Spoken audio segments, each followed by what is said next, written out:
ఆదికాండము 20వ అధ్యాయము.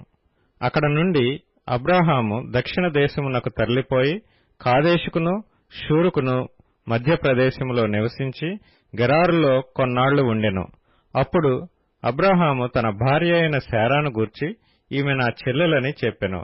గనుక గెరారు రాజైన అబీమెలెకు శారాను పిలిపించి తన ఇంట చేర్చుకొనెను.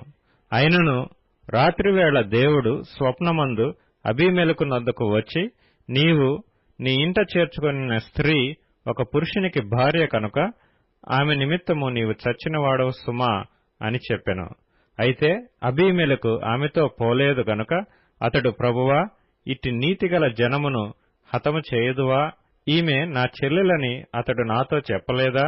మరియు ఆమె కూడా అతడు నా అన్న అనెను. నేను చేతులతో ఏ దోషము చేయక యథార్థ హృదయంతో ఈ పని చేసితినెను. అందుకు దేవుడు, అవును, యథార్థ హృదయముతో దీని చేసితివని నేనెరుగుదును.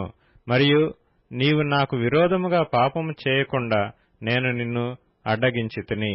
అందుకే నేను నిన్ను ఆమెను ముట్టనీయలేదు. కాబట్టి ఆ మనుషుని భార్యను తిరిగి అతనికి అప్పగించుము. అతడు ప్రవక్త, అతడు నీ కొరకు ప్రార్థన చేయును, నీవు బ్రతుకుదువు. నీవు ఆమెను అతనికి అప్పగించని యెడల నీవును నీ వారందరును నిశ్చయముగా చచ్చెదరని తెలుసుకొనుమని స్వప్నమందు అతనితో చెప్పెను. తెల్లవారినప్పుడు అబీమెలెకు లేచి తన సేవకులందరినీ పిలిపించి ఈ సంగతులన్నీయు వారికి వినిపించినప్పుడు ఆ మనుష్యులు మిగుల భయపడిరి. అబీమెలెకు అబ్రాహామును పిలిపించి, నీవు మాకు చేసిన పని ఏమిటి? నీవు నా మీదికిని నా రాజ్యం మీదికిని మహాపాతకము తెప్పించున్నట్లు నేను నీ ఎడల చేసిన పాపమేమిటి? చేయరాని కార్యములు నాకు చేసితివని అతనితో చెప్పెను. మరియు అబీమెలెకు, నీవేమి చూచి ఈ కార్యము చేసితివని అబ్రాహామును అడగగా, అబ్రాహాము, ఈ స్థలమందు దేవుని భయము ఏమాత్రమును లేదు గనుక నా భార్య నిమిత్తము నన్ను చంపుదురనుకొని చేసితిని. అంతేకాక ఆమె నా చెల్లెలన్న మాట నిజమే. ఆమె నా తండ్రి కుమార్తె గాని నా తల్లి కుమార్తె కాదు. ఆమె నాకు భార్య అయినది. దేవుడు నన్ను నా తండ్రి ఇల్లు విడిచి దేశాంతరం పోవునట్లు చేసినప్పుడు నేను ఆమెను చూచి, మనము పోవు ప్రతి స్థలమందు ఇతడు నా సహోదరుడని నన్ను గూర్చి చెప్పుము.